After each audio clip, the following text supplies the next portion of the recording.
Coco Chanel. Fashion is not just about dresses. Fashion is something in the air. Fashion is in the sky, the street.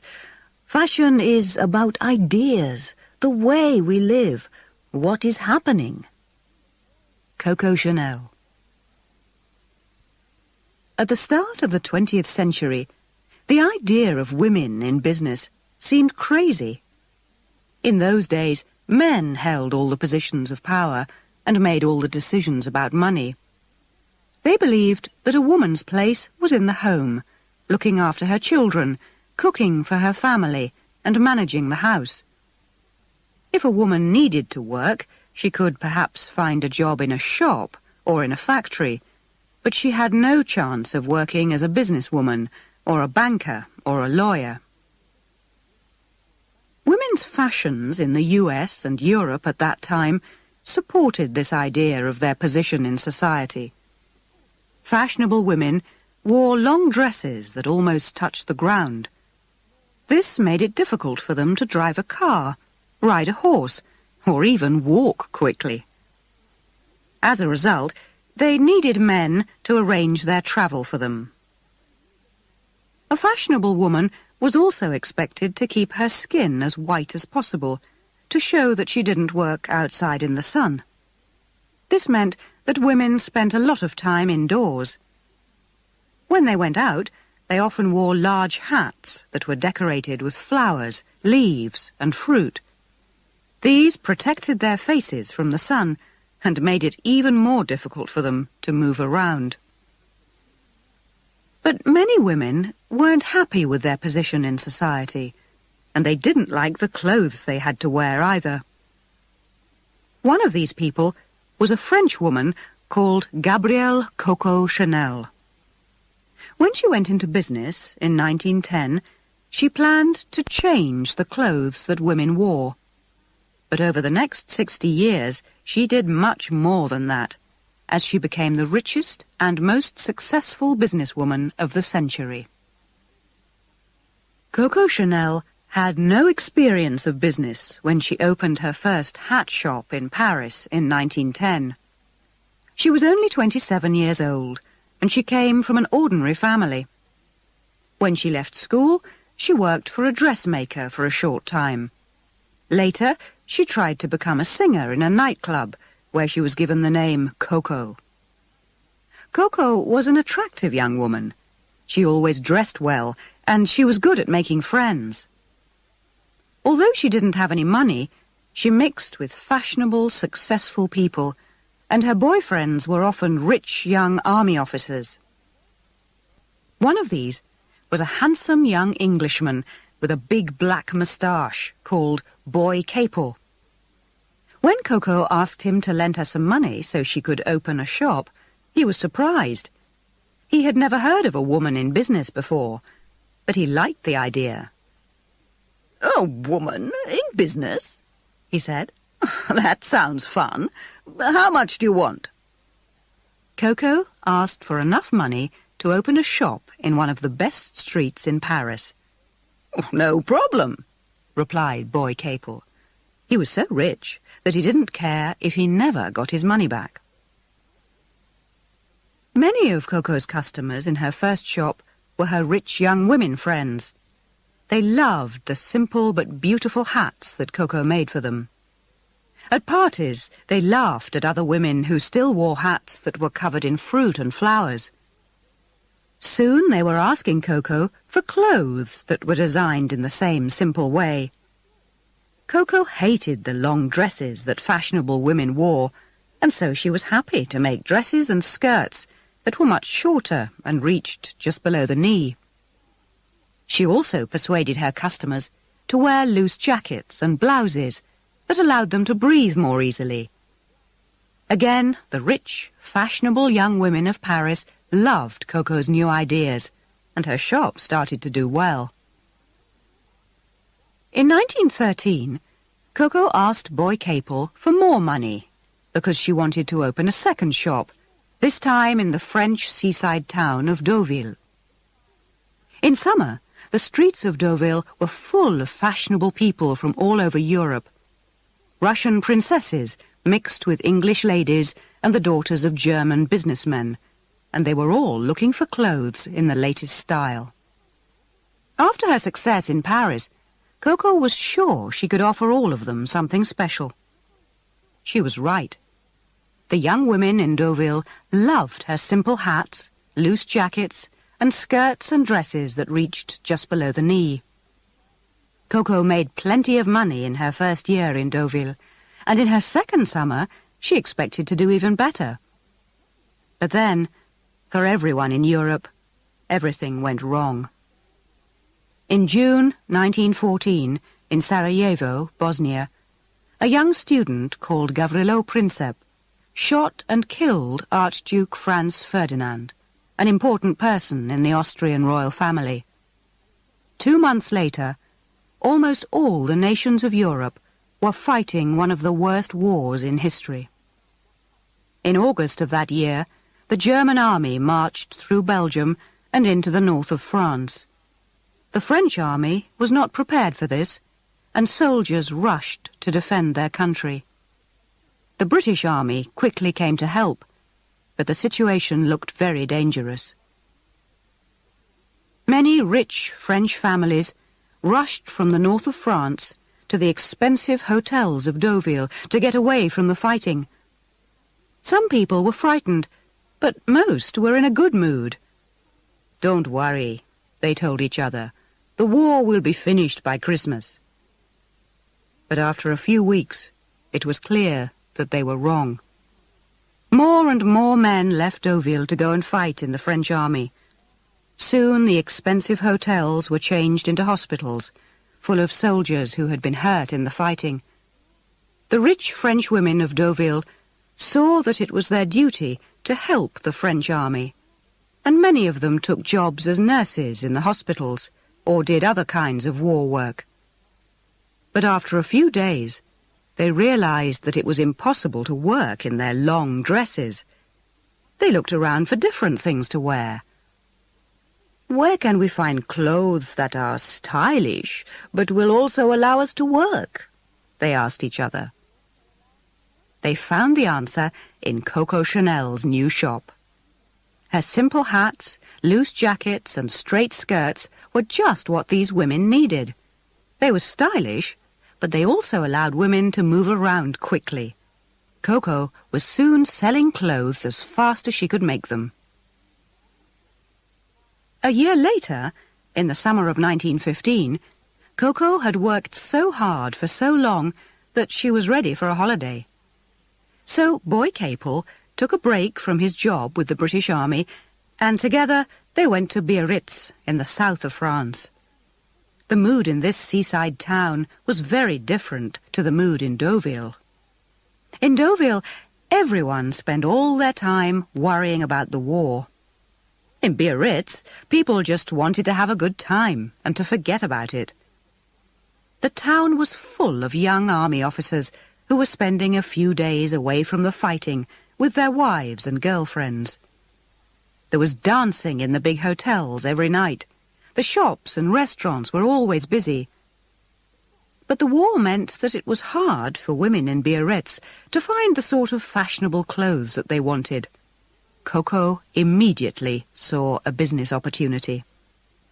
She realized that women in Biarritz wanted a different style of clothes from women in Deauville. These women wanted to go out and have fun. They wanted to look good, and they didn't really care how much they paid for their clothes. "Don't you see?" she said to Boy. "This could be a new direction for the business. In Biarritz, I can sell clothes that are modern and simple, but that also allow women to feel beautiful and to enjoy themselves." Boy Capel put his fingers to his big black moustache and thought for a moment. "And," added Coco, "I think women will also pay a very good price for these clothes, if we can sell them in the right way." "What do you mean?" asked Boy. "Well," said Coco, "these clothes need to have a new look. The Chanel clothes in Biarritz will not just be clothes for rich women who work. These clothes will make women feel good when they wear them. Boy wasn't sure about the idea.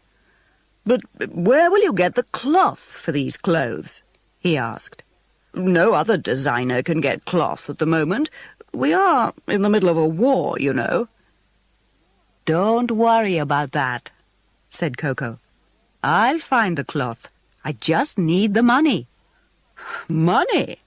said Boy Capel. "Oh, no problem. I've got plenty of money." Boy Capel sounded confident, but as he lent more money to Coco, he never really expected to see it again. But Coco's idea was quite right. She found that she could still buy cloth across the border in Spain, which wasn't fighting in the war. Then she rented an expensive house in the middle of the town and hired 60 women to make her new dresses. She sold the dresses for very high prices, but women were happy to pay for them. They were so popular that people even came from Madrid to buy them.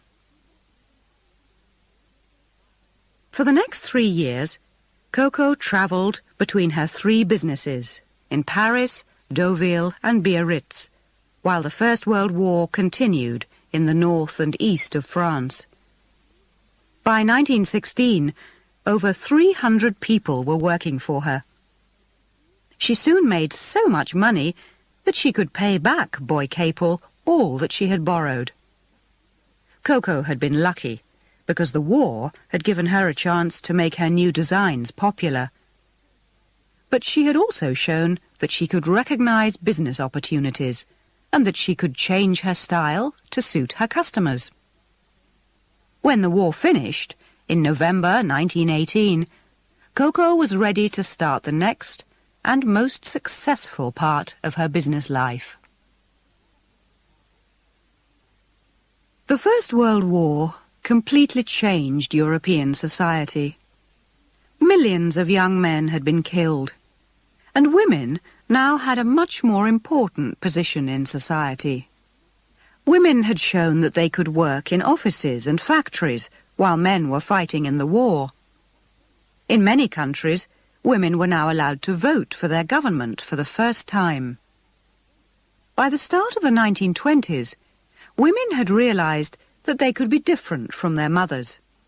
They could lead a very different kind of life from the one they had known before the war. After the bad times of the war, rich young people just wanted to spend money and to have fun. They drove their shiny new cars to the beach, where they played games and swam in the sea. Both men and women went to parties, where they smoked cigarettes and drank alcohol. They danced to the music of Louis Armstrong and Jelly Roll Morton. They went to the cinema to watch the films of Charlie Chaplin and Greta Garbo, and they also wore the clothes of Coco Chanel. Women didn't want to return to the long, tight dresses and silly hats of the years before the war. They wanted clothes that allowed them to move around freely. Chanel's style was just right for the time. But now, her clothes were not just for the women of Paris, Deauville and Biarritz. The end of the war meant that she could sell her clothes around the world. For women in the big cities of Europe, she made smart suits of jackets and skirts. And for women on holiday, she designed special beach clothes. In the US, her dresses were so successful that a magazine even compared them to the Ford motor car. Coco's business grew and grew. But Coco didn't just think about clothes.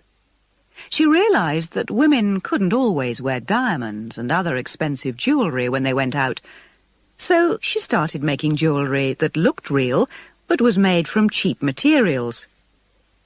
She also introduced the idea of short hair for women, and for the first time she made it popular for women to go out in the sun so their skin went brown. But Coco's best decision was to go into the cosmetics business. She knew that the cosmetics business and the fashion industry were similar in many ways, and she was sure that her ideas could help her to be successful in this area. She also believed that cosmetics were very important. She once said, "If a woman doesn't wear perfume, she has no future." So, in the early 1920s, she went to see a man called Pierre Wertheimer to discuss her plan. Wertheimer owned the biggest perfume factory in France, and he was very happy to work with such a famous designer. At that time, women wore perfumes which always smelled of flowers. But Coco wanted her perfume to have a completely different smell. Together, Wertheimer and Chanel invented a new kind of perfume, and they decided to sell it in a simple, square bottle. They agreed to give it Coco's name, and she added her lucky number. The result was Chanel No. 5, the most successful perfume of the past 100 years.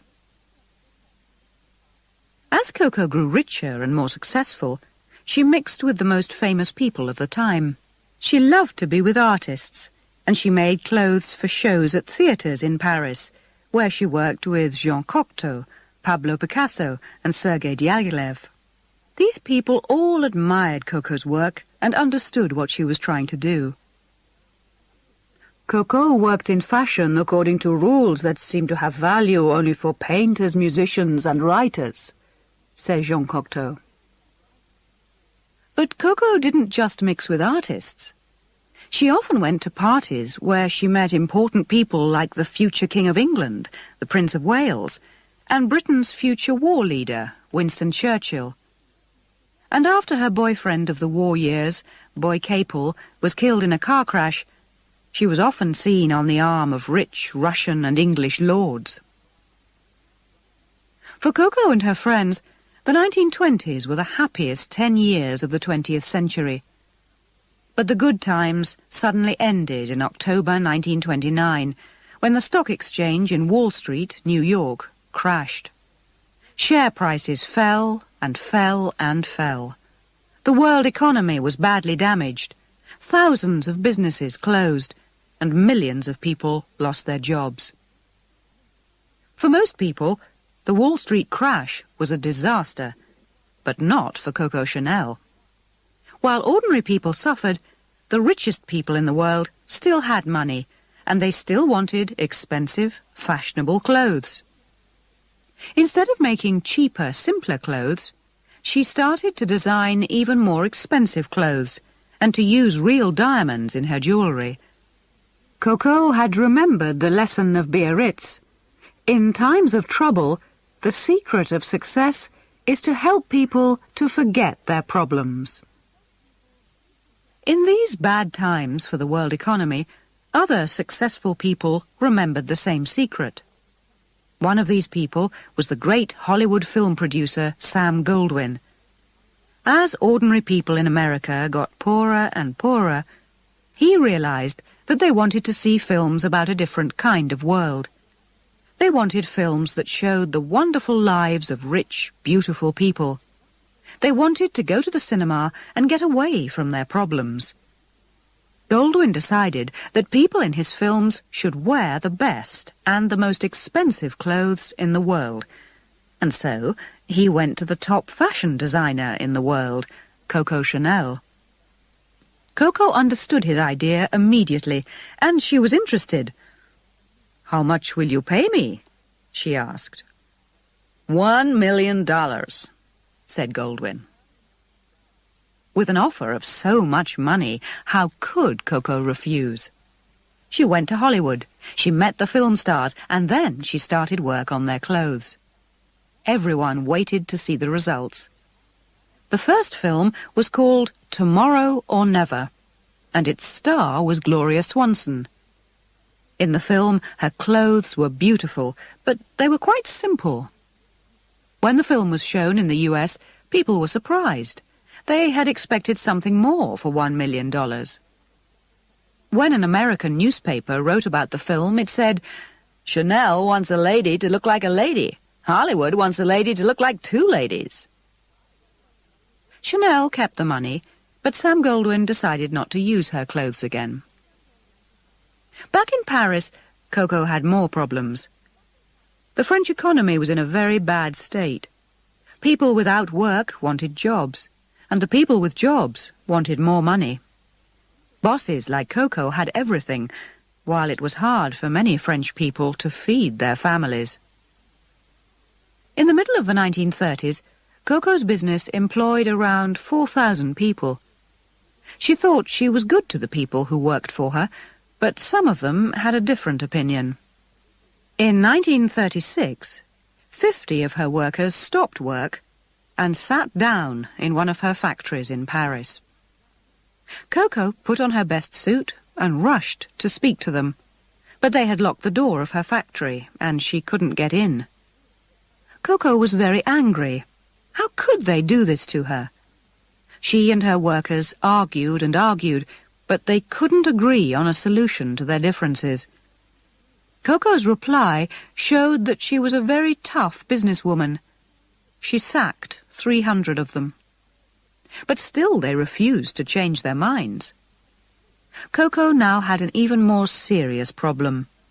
She had designed some new clothes for a fashion show, and she was worried that they wouldn't be ready. What could she do?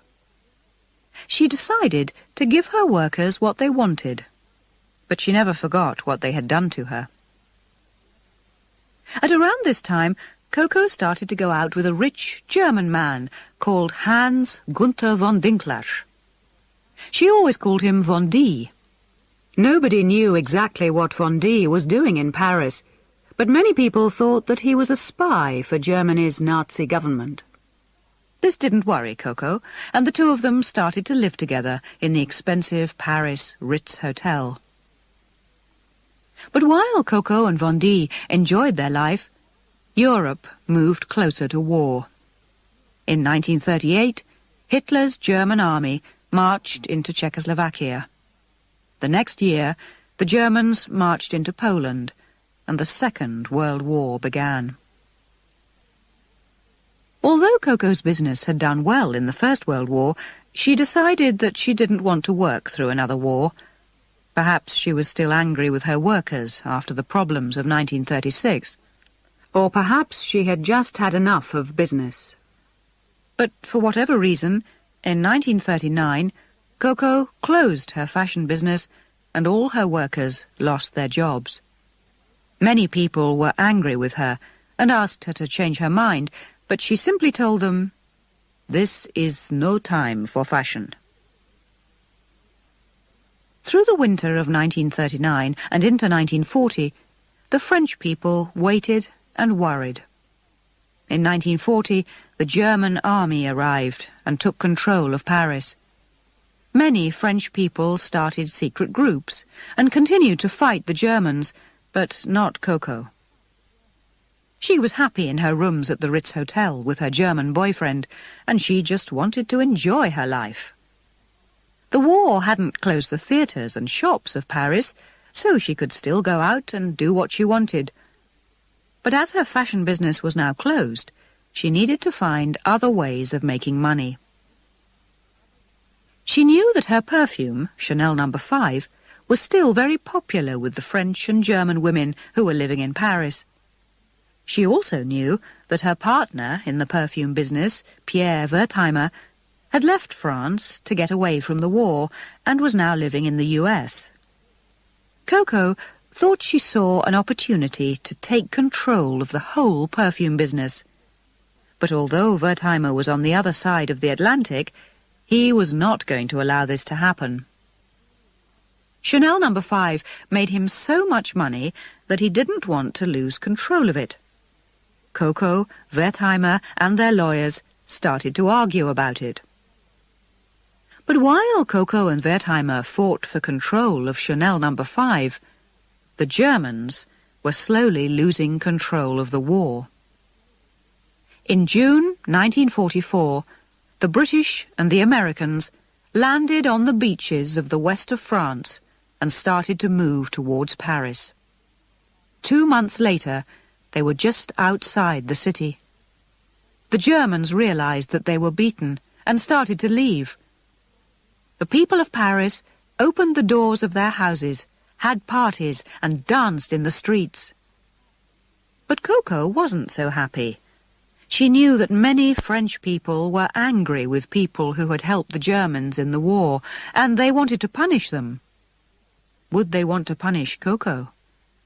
She wasn't going to wait to find out. When the war ended, she left France and went to live abroad. For most of the next 8 years, Coco lived quietly in Switzerland. She soon found out that she was so rich that she didn't need to work.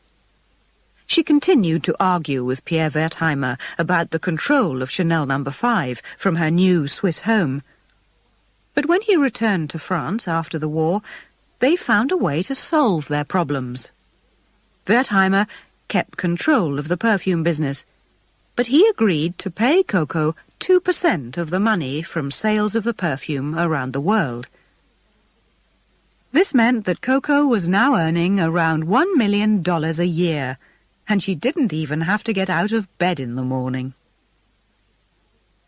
As the years passed, some people still remembered the beautiful Chanel clothes from the years before the war, but they soon forgot the rich old lady who had designed them. Although Coco now had everything that she wanted, she didn't really like her new life. She had loved her work, and now she missed the world of fashion. She still read fashion magazines and looked carefully at all the new designs. But Coco found that more and more often she didn't like what she saw. The new star designer in the fashion world was a Frenchman called Christian Dior. In 1947, he produced his new look. His shirts and jackets were tight and made it difficult for women to breathe. His skirts and dresses were narrow at the waist and wide at the bottom, and they reached down to women's shoes. Women loved Dior's clothes. They were very different to the boring clothes and uniforms that they had had to wear during the war years. They were also very different to the Chanel look of the years before the war. Every year, Christian Dior's new look made Coco more and more angry. In 1953, she decided that she couldn't sit and watch and do nothing. She had to return to the fashion business. She returned to Paris and started to design new clothes for a fashion show the next year. Many people thought she was crazy. "What does a 70-year-old woman know about modern fashion?" they asked. "Doesn't she know that times have changed?" But Coco didn't listen, and on the 5th of February 1954, she introduced her new designs at a fashion show in Paris. The show was a disaster. The newspapers said that they were clothes for old ladies and country people. Coco was upset and angry that her designs had been criticized so strongly. "These people just don't understand," she said. "It's true that I'm old, but I'm still one of the greatest designers in the world. I changed women's fashion once, and I know I can change it again. I'll show them." So Coco didn't return to Switzerland, and she didn't stop working. The next year, she produced some different designs for another fashion show, and this time many people liked them. The year after that, there was another new show, and more people started to admire her clothes. By the end of the 1950s, she was again one of the most important fashion designers in the world. During the 1960s, rich and beautiful women from all over the world visited Coco's offices to ask for advice and to buy new suits and skirts and dresses. Coco was rich and successful, but nobody really knew if she was happy. For the final 17 years of her life, she lived alone in the Ritz Hotel in Paris. Every morning she walked across the road to work in the offices above one of her shops. She was often still cutting cloth and making dresses late at night.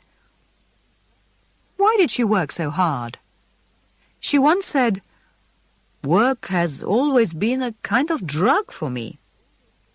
If work was her drug, It was a drug that helped her to live for a long time.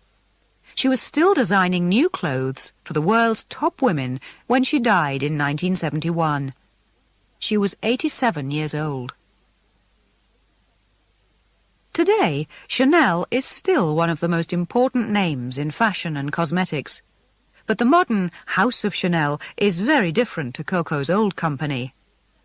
A new boss, the German designer Karl Lagerfeld, joined the company in 1983 and introduced several new ideas.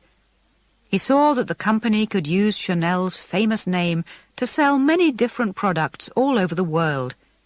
Soon the company had shops in over 40 countries. The Chanel name was on hats, belts, jewellery, clothes and handbags, as well as on many different kinds of cosmetics. Chanel's products were bought by many more women than ever before.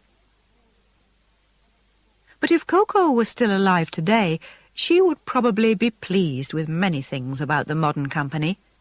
She could walk into the best shop in any big city in the world and buy her Chanel No. 5 perfume, and it would still be in the same square bottle. She could walk into a Chanel shop and still find smart suits and beautiful dresses in the simple Chanel tradition. In her work as a designer, Coco Chanel loved simple styles because she believed that a woman was always more important than the dress that she wore. "Dress badly," she once said, "and people will notice the dress. Dress well, and people will notice the woman." In her life, people noticed Coco Chanel, not just because of wonderful clothes, but also because she was the first and most successful international businesswoman of the 20th century.